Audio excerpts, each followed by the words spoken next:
అత్యాధునిక labs, international collaborations, advanced placements. మీ dream career ని రీచ్ అవ్వడానికి మీ best choice Godavari global university. నా మెయిన్ థింగ్ ఏమంటున్నానంటే, నమ్మకం అనేది లేకపోతే మనిషి బతకలేడు.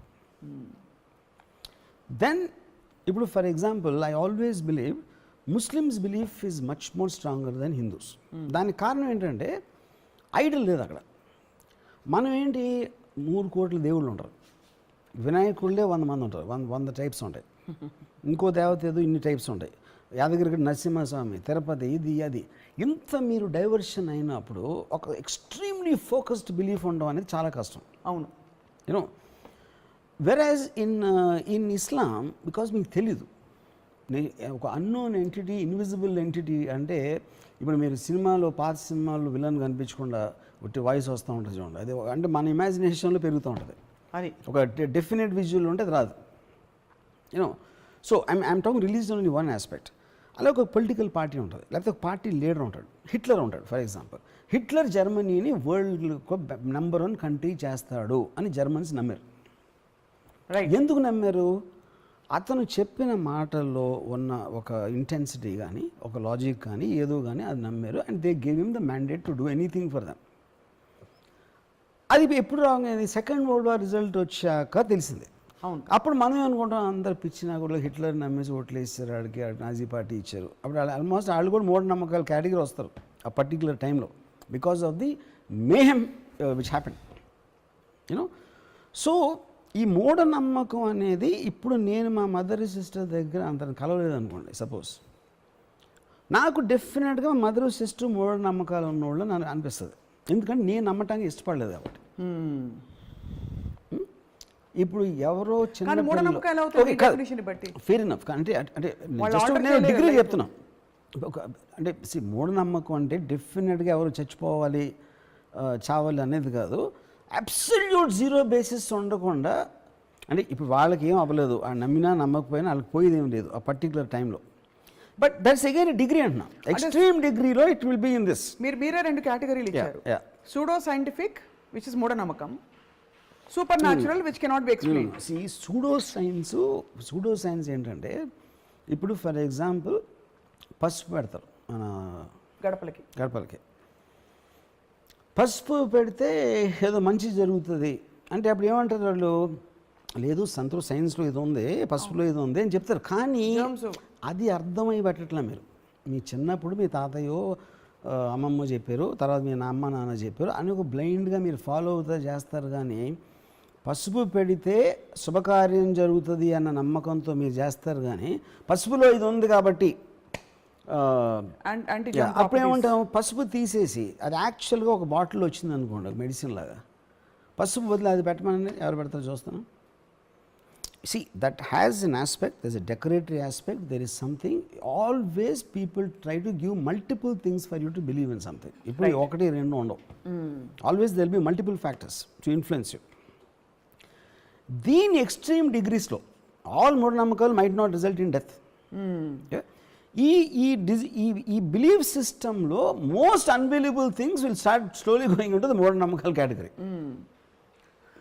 మీరెందుకు అంత ఇన్నోవేటివ్గా ఎప్పుడు ఏదో కొత్తదనం వెతికే వ్యక్తి, ఈ ప్రపంచానికి మించి వేరే ఒకటి ఉంది, లేకపోతే ఏదో ఒక శక్తి శాసిస్తుంది, what is the secret code of life అని క్రాక్ చేసే ప్రయత్నం చేయలేదు? మీకు ఇక్కడే ఎంటర్టైన్మెంట్ సరిపోతుందా? You don't feel the need to do that ever? I feel, నాకు one of the greatest lines I heard in my life, Socrates said, the only thing I know is nothing. You know, it sounds very defeatist, కానీ point ఏంటంటే, the more you think about it, you will realize the futility of trying to understand. అప్పుడు అది అన్వేషించే బదులు మీరున్న ప్రపంచంలో హ్యాపీగా బతికేయడం better అనేది నాకు రియలైజేషన్ వచ్చింది. ఎందుకంటే ఇప్పుడు if you look at some of the aspects, మీరు అవుటర్ లిమిట్, ఇన్నర్ లిమిట్ చెప్తాను. ఒకటి, ది యూనివర్స్ అనేది దాని సైజ్ ఆస్పెక్ట్ తీసుకుంటే, అంటే it is beyond our imagination. It's not about trillions of miles, it's not trillions of light years. End అనేది ఉండకుండా ఏదైనా ఎలా ఉంటుంది అసలు మనకు అర్థం కూడా అవుతుంది. కరెక్ట్. మనకేంటి, రూమ్ ఉంది, రూమ్కి సీలింగ్ ఉంది, ఈ బిల్డింగ్కి ప్రాపర్ ఫ్లోర్ ఉంది, దాని తర్వాత ఆకాశం ఉంది, ఆకాశం తర్వాత స్ట్రాటోస్ఫియర్ ఏదో ఉంది, దాని తర్వాత ఏదో ఉంది, ఎక్కడో ఒక చోట ఎండ్ అవ్వాలి కదా. ఒకవేళ ఎండ్ అయితే దాని తర్వాత ఏముంటుంది? రైట్. అప్పుడు ఎండ్ అనే దానికి స్పేస్లో మీనింగ్ రావట్లేదు మీకు. ఎందుకంటే ఎండ్ అని చెప్తే ఎండ్ తర్వాత ఏముందని అడగాల. అవును, ఎండ్ తర్వాత ఇంకేమన్నా ఉంటే ఎండ్ అవనట్టే కదా. అంతే, కరెక్టే కదా. అది ఒక పాయింట్. దాని తర్వాత మీరు దాంట్లో మన కంటికి కనిపించిన ఒక ఆటమ్ తీసుకుంటే, atom is replicating again the entire universe. So ఇప్పుడు ఇదంతా ఎవడు కూర్చొని చేశాడు? ఏ శక్తి చేసింది? బ్రహ్మదేవుడు చేశాడా, యాదగిరి నరసింహస్వామి చేశాడా, జీసస్ చేశాడా, ఎవరు చేశాడో తెలియదు ఒకవేళ ఉంటే. బట్ మీరు వీళ్ళ పేర్లు చెప్పకపోయినా ఏదో జరిగి ఉండాలా, ఎవరో చేసి ఉండాలా అనేది మనకున్న మేధాశక్తి, కొన్ని లిమిటేషన్తో దాన్ని మించి మనం ఆలోచించలేం. దాన్ని ఒకవేళ మీరు దాన్ని గాడ్ అని పేరు పెట్టినా ఒకవేళ, so there has to be an origin of this entire process somewhere. కానీ ఆ గాడ్కి మనం గుడిలోకి వెళ్ళి కొబ్బరికాయ కొట్టే గాడ్కి డిఫరెన్స్ ఉంటుంది. Don't compare. I mean you cannot put him in the same category. Creation of the entire universe, what source and what force it came from అనేది మీరు గాడ్ అని లేబుల్ చేస్తే ఒకటే. వెంకటేశ్వరుడు పద్మావతిని ఎలా పెళ్లి చేసుకున్నాడు, మన అందరూ ఆయన వడ్డీ తెచ్చడానికి డబ్బులు వేస్తున్నాం, ఈ గాడ్స్ వేరు. They are made for completely different purpose. Yeah. But do you know what you quoted right now sir? Yeah. ఇది Ramu garu, you are quoting the highest Indian philosophy. భారతీయ వాంగ్మయం ఏదైతే ఉందో దానిలోని అత్యున్నతమైన విషయాలు మీరు చెప్తున్నారు. ఒక చిన్న కణంలో కూడా అదే సంపూర్ణత్వం ఉంది. అది సైన్స్. భగవద్గీతలో కూడా అదే ఉంది. There is wholeness in the whole atom, ఒక ఆటంలో, అండ్ ప్రపంచం, విశ్వం అంతా నేనే అని. So where does it clash with science then? I see clash. I tell you clash ఎక్కడ అవుతుందంటే, సింపుల్ థింగ్ చెప్తాను. ఇప్పుడు మా ఆంటీ, మా అని ఇందిరాక అని మై ఆంటీ సార్, తను at a point of time she became Sathya Sai Baba శిష్యురాలు. ఇప్పుడు సాయిబాబా ఆయన ఫోటో ఏంటి, ఈయన ఫోటో ఉంది అని అడిగాను ఇంట్లో. తను బట్టి ఇలాంటివి ఏంటి, అది ఎన్ని లక్షల మంది వస్తారో తెలుసా కలవటానికి, దాన్ని వచ్చి కాళ్ళు ముట్టుకోవటానికి. అంటే అన్నను ఆ లక్షల్లో ఉన్న ప్రతి ఒక్కళ్ళు కూడా ఇది ఆన్సర్ చెప్తారు కదా ఇంద్రక. అన్ని లక్షల మంది వస్తున్నారు కాబట్టి మీరు శిష్యురాలు అయ్యారా, మీకేమైనా అర్థమై అయ్యారా అనేది నా క్వశ్చన్. ఆయన చెప్పిన దాంట్లో జస్ట్ నాకు ఒకటి చెప్పండి ఏమన్నా, తనకు తెలియదు. అది ఎవరికీ తెలియదని నా అంట్లా. Somebody might be able to answer that question. అక్కడ పాయింట్ ఏంటంటే, నమ్మకానికి సైన్స్కి ఉన్న ఫండమెంటల్ డిఫరెన్స్ ఏంటంటే, ఇప్పుడు లైట్ వేస్తే స్విచ్ నొక్కితే లైట్ వస్తుంది. అవును. స్విచ్ నొక్కితే లైట్ ఎందుకు వస్తుంది అని అడిగినప్పుడే advancement in society will happen. అది క్వశ్చనింగ్. నమ్మకం అనేది క్వశ్చన్ చేయనచ్చు. అది క్వశ్చనింగ్కి నాన్ క్వశ్చన్ చేయకుండా బిలీవ్ చేయడానికి ఉన్న డిఫరెన్స్.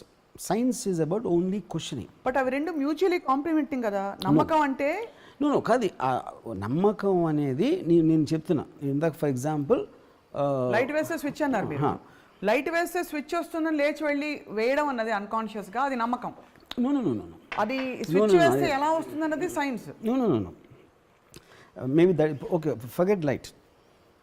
ఒక మెరుపు వస్తుంది, మెరుపు వచ్చింది, దేవుడు ఆగ్రహించాడు, ఉరుములు మురుగుతున్నాడు, మెరుస్తున్నాడు అని ఏదో ఆ టైంలో ఏదో I'm sure that somebody think లేదు, భయపడిపోయారు అది వస్తున్నప్పుడు. నేచర్ ఈజ్ షోయింగ్ యాంగర్ అని. అసలు లైటింగ్ ఎందుకు వస్తుంది ఇన్ టర్మ్స్ ఆఫ్ దాన్ని స్టడీ చేసి, ఎలక్ట్రికల్లీ చార్జ్ పార్టికల్స్, ఇది మొత్తానికి విండ్ వెలాసిటీస్ అయ్యో మొత్తం ఇవన్నీ పెట్టుకుని ఫైనల్గా ఒక పర్టికులర్ టైంలో the understood the phenomena what happens in a Storm. Right.